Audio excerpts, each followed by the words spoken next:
my mom and my dad.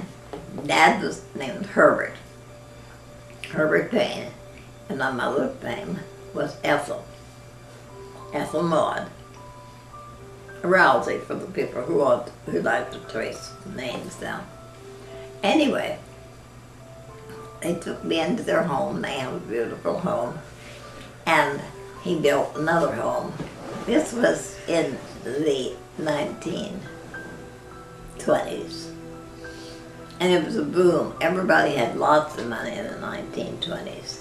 And he bought a beautiful house. He had it made just the way he wanted it. Remember, we lived out in the country, and not too many people had running water. We had running water, hot and cold. We had all sorts of wonderful stuff. We had radio, we had telephone. Not even everyone had a telephone back in those days. But we did. I had my riding horse. I learned to ride before I could walk. Dad used to put me up on the saddle, and he'd sit behind me in the saddle. And we'd go for rides all over town. Someone saw it and thought that was kind of cute. I wasn't even a year old, you see, and I guess I had fat little legs that just stood like Dad had a horse. It was my horse. He bought it for me. The horse's name was Bob. I wasn't even a year old when he started putting me on Bob, and he'd walk beside me and hold me on Bob.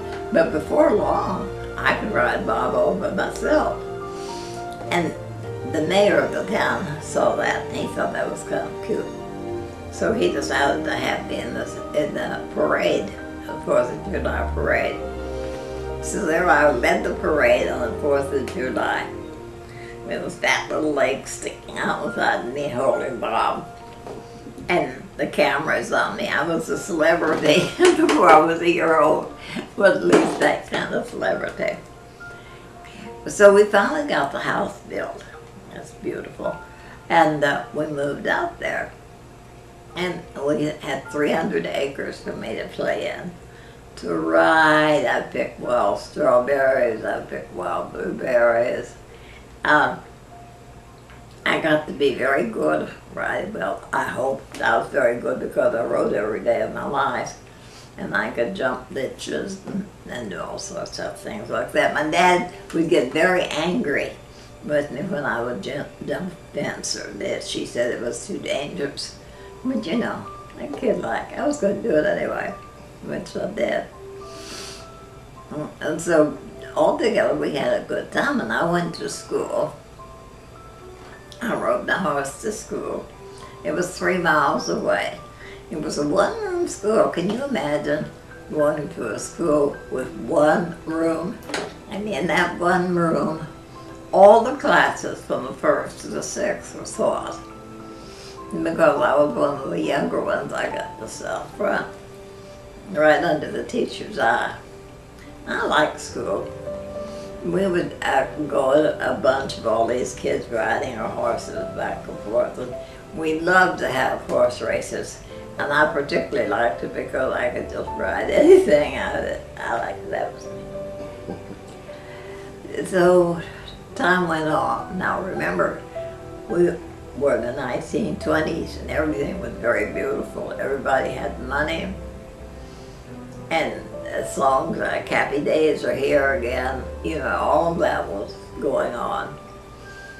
And when you looked around you, unless you knew, it seemed like that kind of life would go on forever. But I would always have an indoor bathroom with a tub.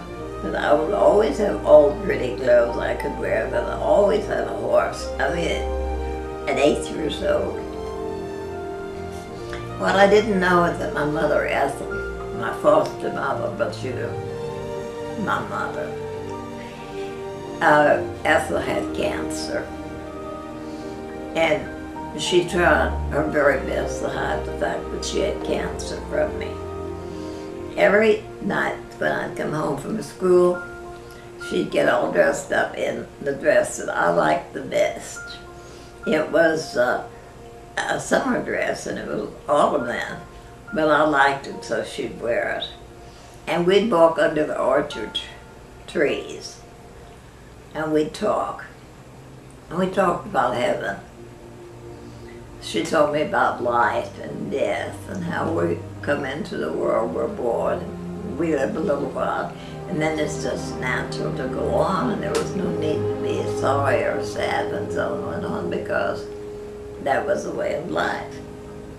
And she said she was going to be going on before too long, but I mustn't be sad because she would be someplace looking after me even though I couldn't see her. She talked to me so much, and she made heaven such a real place for me, that when she finally passed away, I didn't grieve for her. I didn't grieve at all. Missed her, of course I missed her. I remember back in those days they had the funeral of the home, at your own home.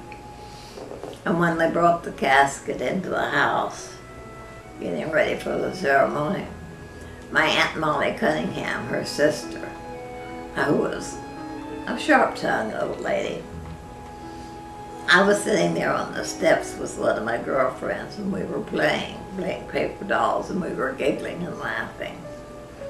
And Aunt Molly Cunningham came running out saying, "How dare you laugh? They're bringing your mother's body into the house. How can you sit here laughing?" And my mother had taught me so well. So I said, "But Aunt Molly, she is not in that body. She's not in that body at all. She's gone on someplace else." Well, Aunt Molly Cunningham was a Christian, and I'm sure she believed. But some people, and I've been trained well, some people just naturally believe more than others, I believe. I'm sorry for Aunt Molly Cunningham.